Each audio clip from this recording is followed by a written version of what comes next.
5 seconds.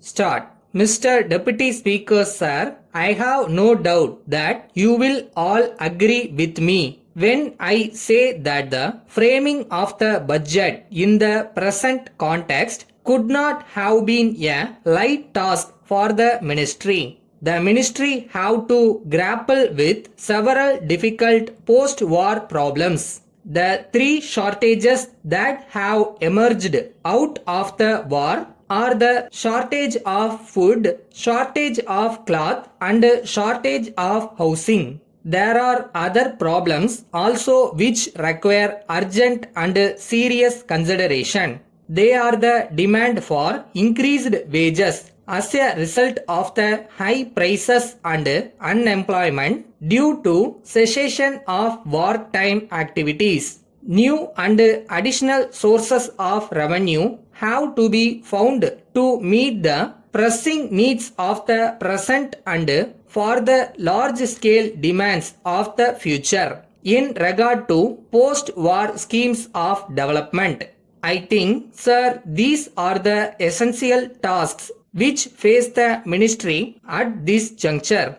Let us briefly consider how they have been tackled in the budget. Regarding shortage of food and cloth, the ministry have taken several measures and the success of these measures are being watched with anxious interest all over the state. It is our duty to give our hearty cooperation to the ministry in the efforts they are making to tackle these two difficult questions. The next matter that needs urgent attention is the demand for increased wages, which is coming from all quarters. Strikes have become the order of the day. This demand is the natural outcome of the high prices and increased cost of living that we are having at present.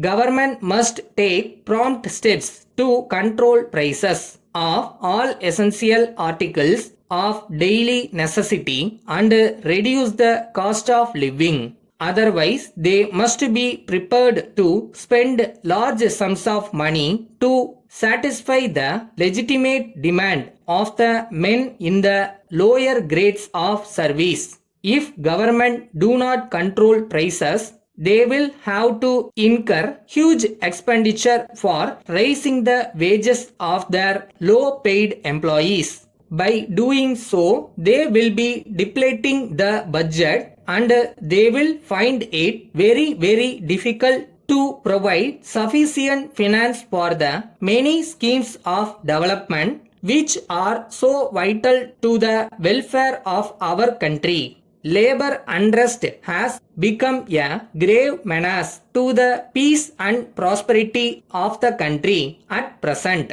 Some of the labor leaders are exploiting the economic grievances of the workers and are creating quite a dangerous situation. All the same, this ministry must remember its obligation to labor and they must fulfill our party's election pledge to improve the lot of the common man. Strikes should be averted and not allowed to occur. We must have an effective machinery of conciliation to deal with disputes as they arise. More than that, we must try to prevent strikes by promoting well-considered schemes of labor welfare. It is said, sir, that the main cause for many of the ills from which we have been suffering is only overpopulation.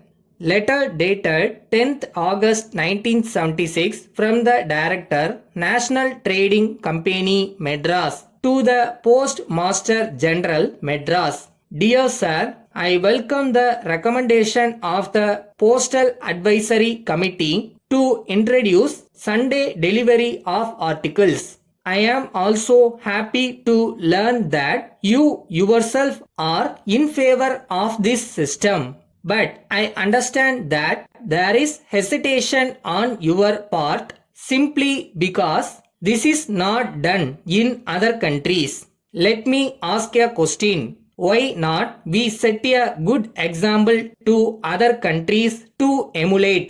It is my duty to point out that if this system is introduced, many commercial concerns which work on Sundays and close on a weekday for obvious reasons, the public and the press will be benefited.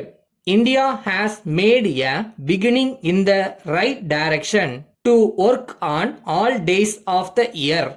You have abolished the system of express delivery last year. Despite the hue and cry by the public against the abolition of this established and very useful public utility service, it is time Sunday postal delivery is restored. May I hope that you will be pleased to pay due attention to my appeal. Thanking you, yours truly.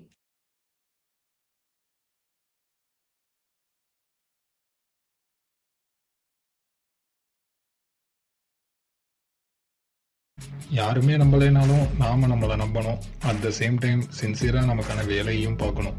ஒரு நாள் கண்டிப்பா நடக்கும்.